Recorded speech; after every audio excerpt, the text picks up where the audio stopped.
Hi, it's Hardware and today I'll show you how to install and set up the app for your JBL Endurance Peak 4 on Android.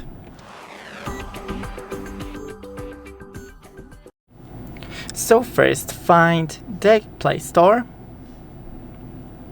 then search for JBL. Now we see the JBL headphones. Just hit install. I already have it, so open. Nearby device permission, allow. Now select your headphones after a couple of seconds. Okay, get started. Here we have sport mode, ambient sound control. You can read about the modes right here. And here we go. That's it. Thanks for watching. Don't forget to leave a like and see you in the next one.